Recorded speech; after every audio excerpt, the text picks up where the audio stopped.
नमः शिवाय। दोस्तों, आज हम जानेंगे शिव पुराण श्री रुद्र संहिता के पंचम खंड के 91वें अध्याय से 55वें अध्याय तक।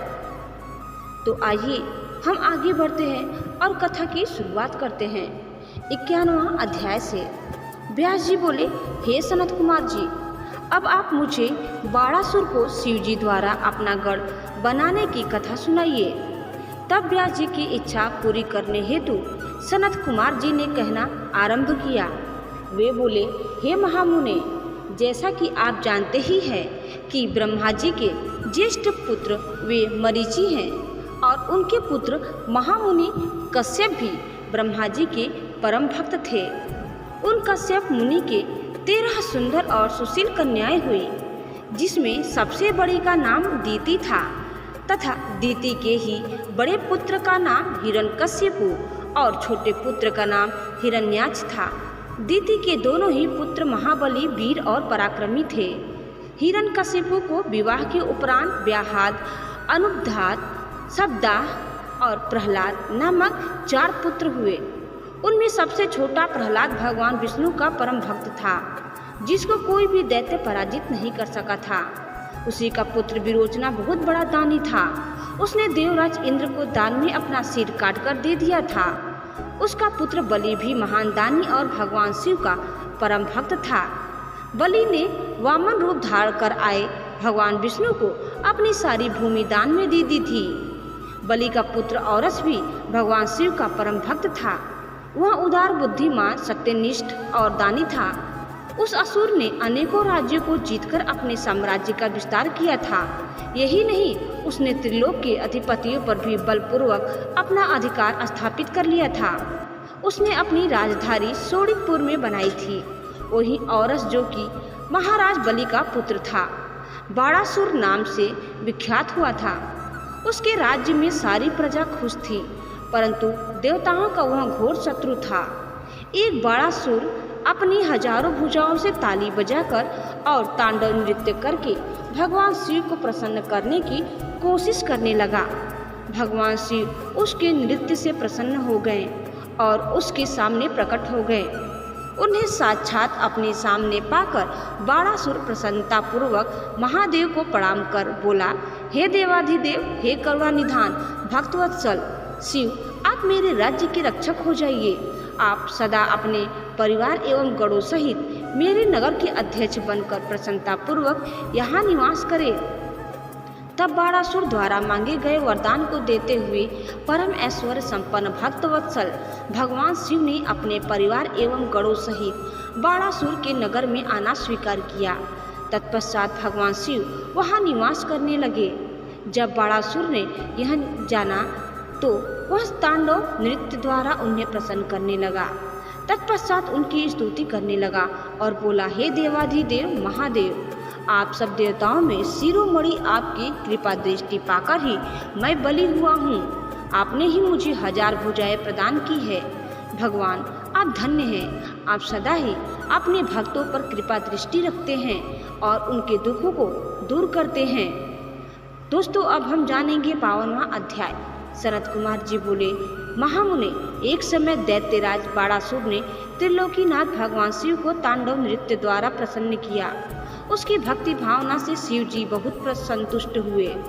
तब उसने हाथ जोड़कर शिव जी की स्तुति करनी आरंभ की। वह बोला, हे महेश्वर, आपके आशीर्वाद से ही मैं इतना बलवान हुआ हूँ। आपने मुझे 1000 भुजाएं दी हैं, परंतु मैं इनका क्या करूँ? इन भुजाओं 1000 भुजाओं का प्रयोग तो सिर्फ मैं युद्ध में कर सकता हूँ। बिना युद्ध के इनका मैं क्या करूँ?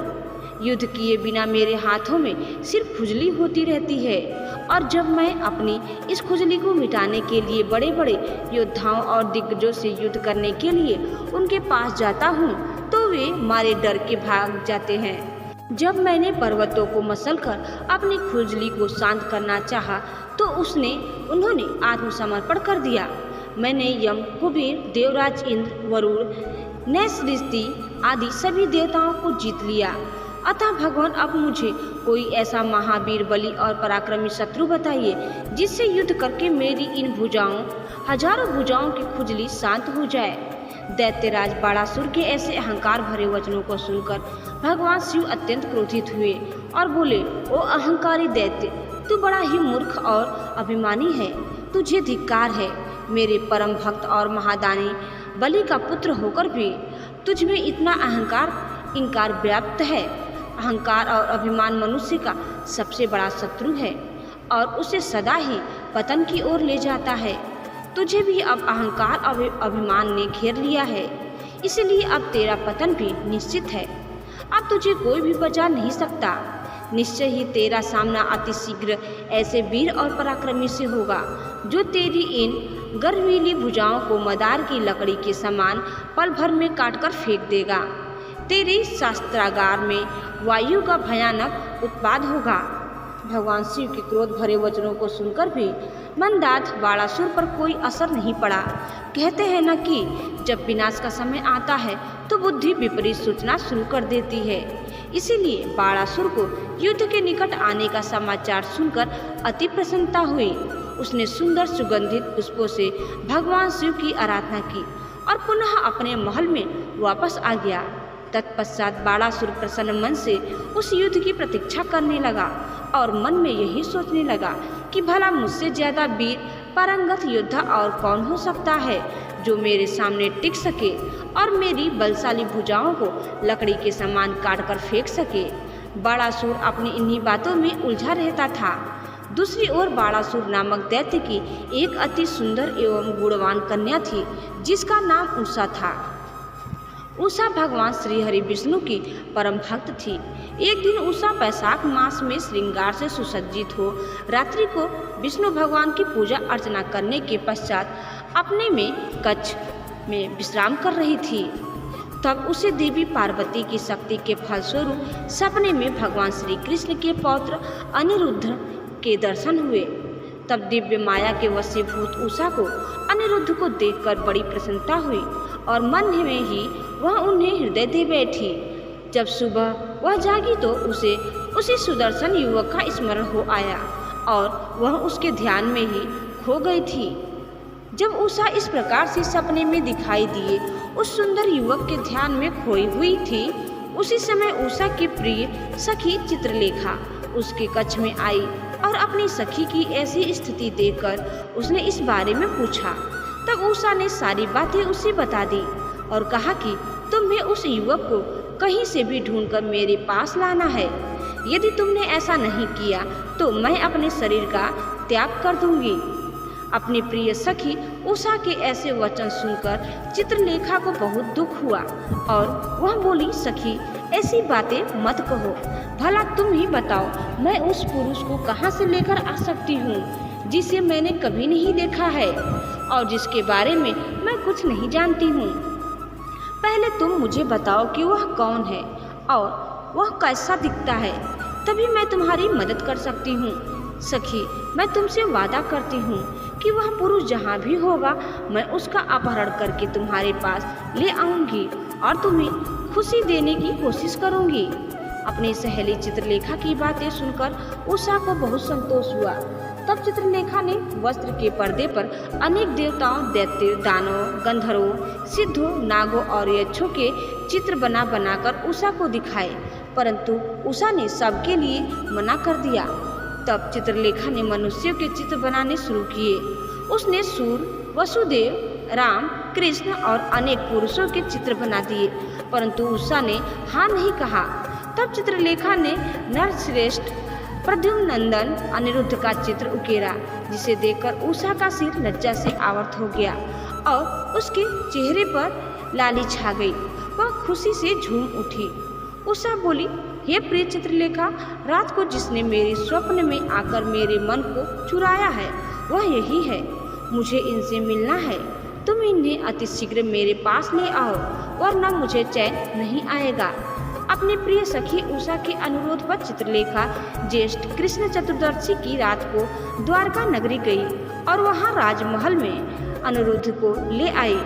अनिरुद्ध को सामने पाकर उषा हर्ष से फली फूली न समाई और तुरंत उसके गले से लग गई। जब इस प्रकार देवी उषा ने अपने प्रियतम अनिरुद्ध को साक्षात अपने सपने में पाया तो वह खुशी से झूम उठी और उनके गले से लग गई। तब उनके कक्ष से बाहर तैनात द्वारपालों ने अंदर झांका और उषा अनिरुद्ध को इस प्रकार देखकर उन्होंने इसकी शिकायत दैत्यराज बाणासुर से की। द्वारपाल बोले, महाराज, आपकी कन्या के अतःपुर में एक पुरुष घुस आया है और वह आपकी कन्या से प्रेमालाप कर रहा है। महाराज, आप वहां चलिए और देखिए कि वह कौन है। आपकी आज्ञा होने पर ही हम सब मिलकर उसे उसकी धृष्टता का दंड देंगे। इस प्रकार द्वारपालों से अपनी कन्या के विषय में सुनकर दैत्यराज बाणासुर को बहुत क्रोध आया और उसे आश्चर्य भी हुआ। वह तत्काल उनके साथ चलने को तैयार हो गया। दोस्तों, अब हम जानेंगे 53वां अध्याय के बारे में। सनत कुमार जी बोले, हे व्यास जी, जब दैत्यराज बाणासुर के द्वारपालों ने उनके पास जाकर उनकी पुत्री उषा के कक्ष में किसी पुरुष के होने की सूचना दी तो वे आश्चर्यचकित हुए और स्वयं वहां आ गए। तब क्रोधित बाणासुर ने उषा के साथ अनिरुद्ध को देखा। अनिरुद्ध बहुत सुंदर और बलशाली नवयुवक था। क्रोधित बाणासुर ने अपने सैनिकों को अनिरुद्ध को मारने की आज्ञा दी। जैसे ही बाणासुर के उन सैनिकों ने अनिरुद्ध पर हमला किया, उसने देखते ही देखते उन सैनिकों को मौत के घाट उतार दिया। जब बाणासुर ने अपने सैनिकों को इस प्रकार मरते हुए देखा, तब उसे समझ आ गया कि यह पुरुष बड़ा वीर और पराक्रमी है, जिसने अकेले ही इतना बलशाली सैनिकों को पल भर में ध्वस्त कर दिया है। तब बाणासुर ने स्वयं उससे युद्ध करने का निश्चय किया और अपनी विशाल सेना को भी बुला भेजा। फिर क्या था, अनिरुद्ध और बाणासुर के बीच बड़ा भयानक युद्ध होने लगा। तब वीर अनिरुद्ध ने दैत्यराज बाणासुर को निशाना बनाकर एक दिव्य शक्ति छोड़ी, जिससे बाणासुर को भयानक चोट पहुंची।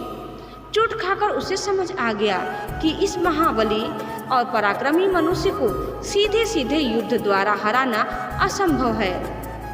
यह सोचकर बाणासुर ने अपनी राक्षसी माया का सहारा लिया और उसी क्षण वहां से अंतर्ध्यान हो गया। एकदम अचानक से जब दैत्यराज सामने से गायब हो गया तो अनिरुद्ध को बहुत आश्चर्य हुआ। वह घूम घूम कर इधर उधर बाणासुर को तलाश कर ही रहा था कि बाणासुर ने छलपूर्वक अनिरुद्ध को नागपाश में बांध दिया और अपने सैनिकों को आदेश दिया कि इसे ले जाकर किसी अंधे कुएं में धकेल दो, ताकि यह जिंदा ही न बचे। अपने स्वामी दैत्यराज बाणासुर का आदेश सुनकर कुंभांड बोला, हे दैत्येंद्र, युद्ध और पराक्रम में तो ये भगवान विष्णु के समान है और साहस में शशि मौली के समान है। इस प्रकार से नागपाश में बंध कर भी यह डर नहीं रहा है और पुरुषार्थ की बातें कर रहा है। फिर वह अनिरुद्ध से बोला, हे मूर्ख बालक, तू महाबली दैत्यराज बाणासुर से अपनी समानता क्यों करता है? तू उनके सामने झुककर उनसे माफी मांग और अपनी हार मान ले। वे निश्चय ही तुझे क्षमा कर नागपाश से मुक्त कर देंगे।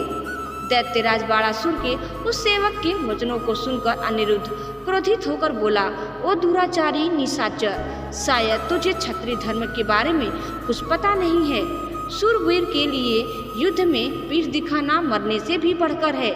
मैं इस अधर्मी से माफी मांगने से अच्छा युद्ध में लड़ते हुए प्राण त्यागना पसंद करूंगा, परंतु इस अभिमानी के आगे बिल्कुल नहीं झुकूंगा। यह सुनकर दैत्येंद्र बाणासुर का क्रोध 7वें आसमान पर जा चढ़ा। इससे पूर्व कि वह कुछ करता, आकाशवाणी हुई, बाणासुर, तुम भगवान शिव के परम भक्त और महाराज बलि के पुत्र हो। तुम्हें इस प्रकार क्रोध करना शोभा नहीं देता। तुम जानते हो कि भगवान शिव सत्वगुण, रजोगुण और तमोगुण का आश्रय लेकर ब्रह्मा, विष्णु और महेश के रूप में सृष्टि, भरण पोषण और संहार करते हैं। वे अंतर्यामी और सबके ईश्वर हैं। भगवान अनेक लीलाओं के रचयिता है और गौरव को चूर कर देते हैं। वे तुम्हारे गौरव को भी चकनाचूर कर देंगे। आकाशवाणी सुनकर बाणासुर ने अनिरुद्ध का वध करने का विचार छोड़ दिया और अनिरुद्ध को जेल में छोड़कर चला गया।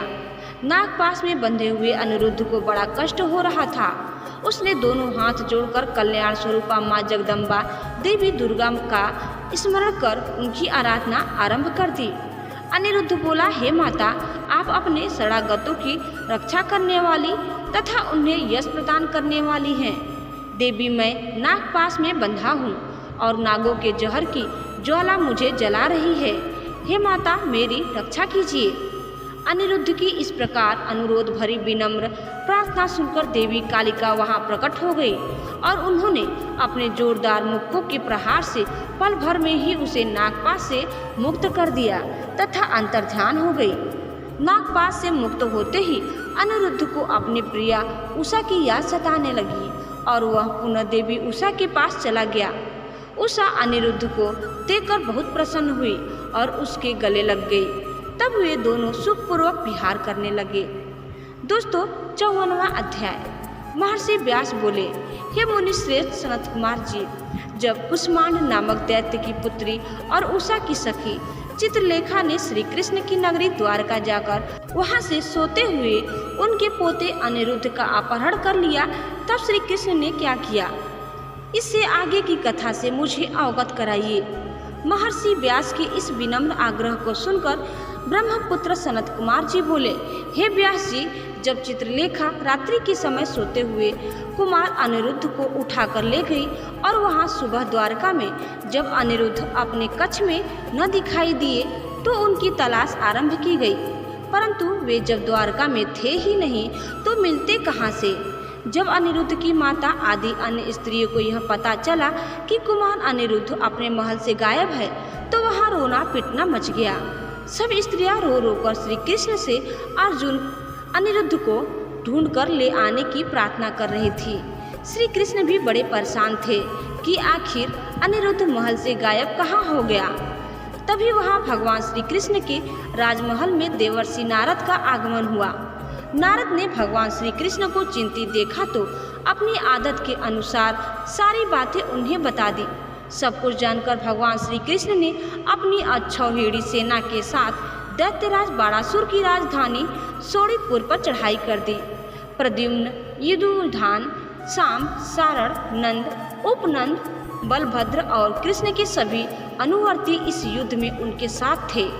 जब इस प्रकार भक्तवत्सल भगवान शिव ने अपने परम भक्त बाणासुर पर संकट को आते देखा तो वे स्वयं भगवान श्री कृष्ण से युद्ध करने के लिए आगे आ गए, क्योंकि शिव जी सदा ही अपने भक्तों के अधीन रहते हैं।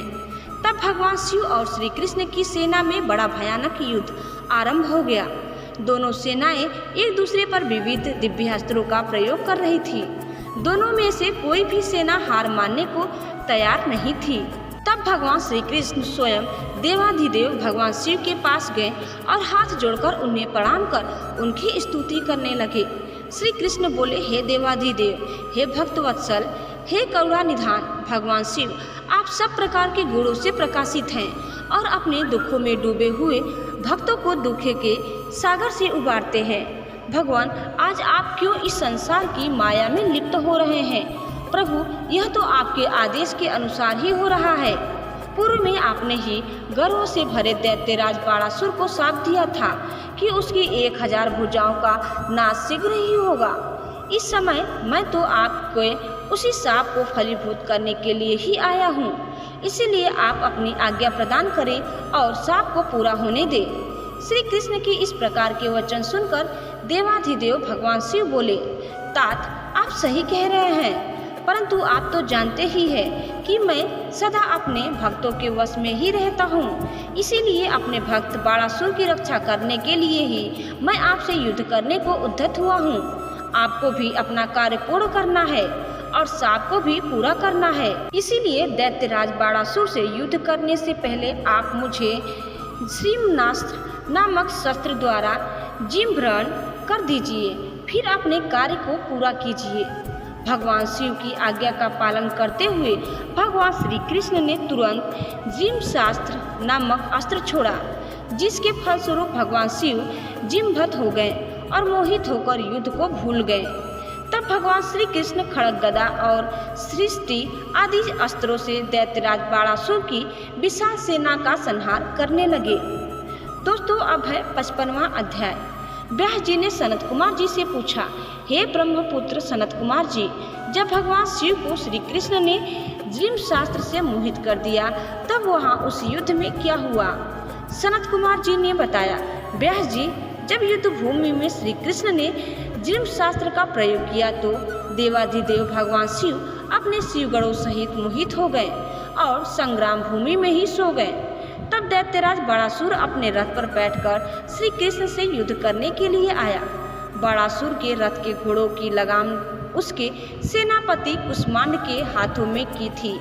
अनेकों प्रकार के आयुधों से सुसज्जित होकर बड़ासुर भीषण युद्ध करने लगा। दोनों पक्षों में काफी समय तक युद्ध चलता रहा। श्री कृष्ण जी से भगवान शिव का स्मरण करके हाथों में सार्ग धनुष उठा लिया और बड़ासुर पर बाणों की वर्षा करने लगे। परंतु बड़ासुर भी वीर और पराक्रमी था। वह उन बाणों को अपने पास आने से पहले ही काट डालता। बड़ासुर की वीरता से सारी कृष्ण सेना भयभीत होने लगी। उसके दैत्य भी बड़ी बहादुरी से लड़ रहे थे। बड़ासुर ने देखते ही देखते संपूर्ण यादव वंश को मूर्छित कर दिया। यह दृश्य देखकर श्री कृष्ण अत्यंत क्रोधित हो उठे। श्री कृष्ण ने गर्जना करते हुए अनेक प्रचंड बाणों को चलाकर उसके रथ और धनुष को तोड़ दिया। तब बड़ासुर गदा लेकर कृष्ण की ओर दौड़ा। फिर दोनों में गदा युद्ध होने लगा। बड़ासुर ने श्री कृष्ण पर गदा का भीषण प्रहार किया, जिससे वे एक पल के लिए धरती पर गिर पड़े। परंतु अगले ही क्षण उठकर पूरे वेग के साथ दैत्येंद्र से युद्ध करने लगे। उन दोनों के बीच इस प्रकार भीषण युद्ध चलता रहा। तब एक दिन भगवान श्री कृष्ण बहुत क्रोधित हुए और उन्होंने मन में भगवान शिव का स्मरण करके हाथों में परम दिव्य सुदर्शन चक्र उठा लिया और दैत्यराज बड़ासुर की भुजाएं लकड़ी की तरह काट डाली। अब बड़ासुर की केवल 4 भुजाएं ही शेष थी। तब क्रोधित श्री कृष्ण ने सुदर्शन चक्र द्वारा ही बड़ासुर का सिर काटना चाहा। उसी समय भगवान शिव मोह निद्रा से जाग गए और बोले, हे देवकी नंदन, आप तो सदा ही मेरी आज्ञा का पालन करते हैं। मैंने आपको बड़ासुर की भुजाओं को काटने की ही आज्ञा दी थी। यह मैंने अपने इस भक्त के गर्व को तोड़ने के लिए ही किया था। अपने भक्तों की सदा रक्षा करना मेरा धर्म है। इसीलिए आप बड़ासुर के वध की इच्छा त्याग दीजिए और अपनी शत्रुता को भूल जाइए। बड़ासुर की पुत्री उषा और आपके पौत्र अनिरुद्ध एक दूसरे के होकर जीना चाहते हैं। इसीलिए उन दोनों को विवाह के पवित्र बंधन में बांधकर आप अपने साथ द्वारका ले जाइए। यह कहकर भगवान शिव ने बड़ासुर और श्री कृष्ण में मित्रता करा दी और स्वयं वहां से अंतर्ध्यान होकर शिवलोक को चले गए। तब बड़ासुर श्री कृष्ण को आदर सहित अपने महल में ले गया और वहां उनका बहुत आदर सत्कार किया। तत्पश्चात शुभ मुहूर्त में अपनी पुत्री उषा और श्री कृष्ण के पौत्र अनिरुद्ध का विवाह संपन्न करा के उन्हें अनेक बहुमूल्य रत्नों और हीरो जवाहरातों के साथ विदा किया। दोस्तों, यह कथा हम यहीं समाप्त करते हैं। मिलते हैं दूसरे वीडियो में दूसरी कथा के साथ। तब तक धन्यवाद। ओम नमः शिवाय। हर हर महादेव।